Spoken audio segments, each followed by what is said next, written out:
Hey, what's up? It's Evan from PhotoExtremist.com, and today you are going to learn how to make this picture.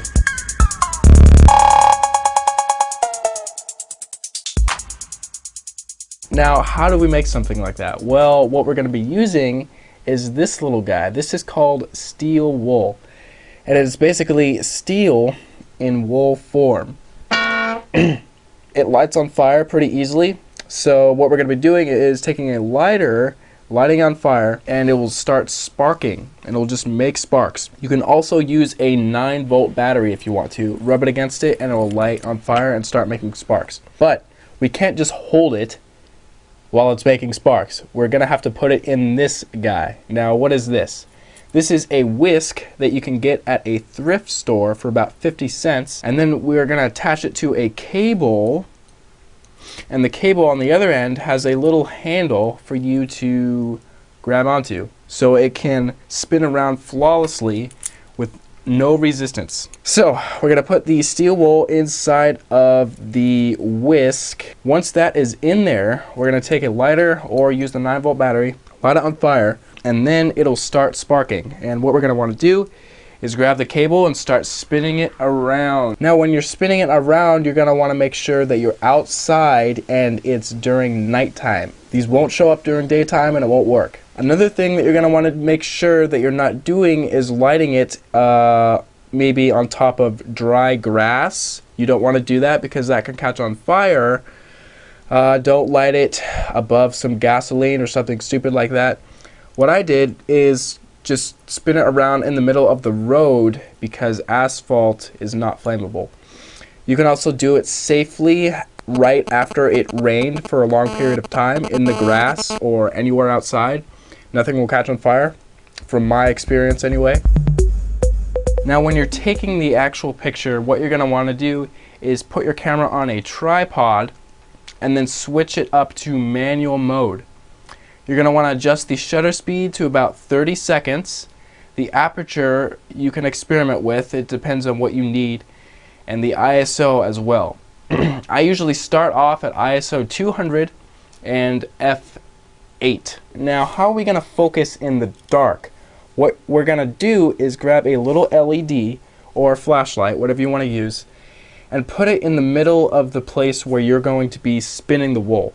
So in this case, I put this right in the middle of the road because that's where I wanted my focus point to be. So I just popped this on the ground and I took my autofocus on my camera, focused up on this little point, and then I switched the camera to manual focus. So after you got all that done, you're going to want to light the thing on fire and spin it around. You can spin it around really, really fast and the sparks will go way out there.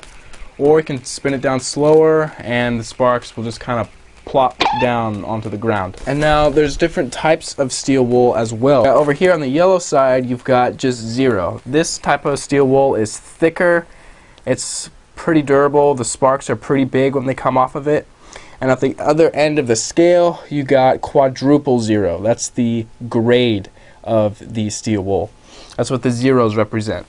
You always want to get something that says 0 on it. Don't get 1 or 2 or 3 or 4. If you do, the wire will be too thick and it won't light very well. So always get grade 0 or lower. And you can get steel wool at a hardware store or home improvement store. There's not much of a difference between the 0 and the quadruple zero. I've heard that this stuff burns faster, although I've not really seen that in my results. Both of these seem to burn about around 25 seconds. So really, I've done tests and the circles that I've spun and burned, they look exactly the same with either one you're using. A few techniques that you might want to know about: if you just cram up your wool all at the edge of the whisk and it's just all crammed up in there, packed up, you'll get fewer sparks. However, if you unravel the pad of wool, just kind of poof it out. Yeah, just kind of poof it out like that, and just kind of expand it and make it all poofy. Now, after you're done putting it in the whisk, all separated and poofed up, when you burn it, it'll burn with more sparks. This is because more oxygen is being allowed through the wool. Okay, safety precautions. Wear a hoodie or a hat to protect your hair from catching on fire.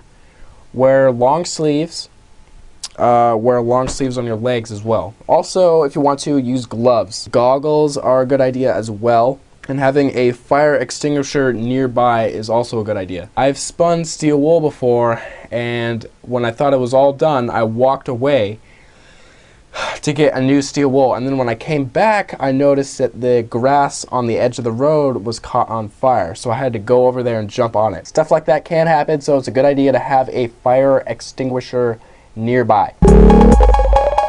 The location of where you spin the wool should always be considered when you're taking your photo. Some really cool locations I like are the beach. This is kind of bad though because it causes a lot of attention when you're spinning this around, and it also causes cops attention, and I got kicked out, so you might want to keep that in mind. Tunnels and underground structures are really cool because you can spin the wool and it hits the walls of all the structures, so it's like this plane or panel of sparks just kind of going across the building. You could do it outside on the grass, but only after it has been done raining for a long period of time. And in the middle of the road is pretty safe. I've done it so many times in the middle of the road. But always make sure you wait like maybe, I don't know, 5 minutes after you leave the location, because a little spark could land on a little piece of grass and in a few minutes it could just burn up and cause a very large fire. So you do not want to be responsible for that. So that's just my way of using steel wool. If you have any other tips, make sure to leave a comment down below in the comment section so others can benefit from that. Now, if you liked this video, I have an ebook for sale that will show you tons of other tricks, including a bunch of long exposure ones as well. You'll learn how to take star trail photos, you'll learn HDR, you'll learn how to take pictures of fire, you'll learn levitation photography, the invisible man technique, Photoshop stuff. All that is in a 190-page ebook that I have up for sale. The link for the ebook is going to be down below in the description. So make sure to click on that link and take a look at it, and stay tuned for the next video.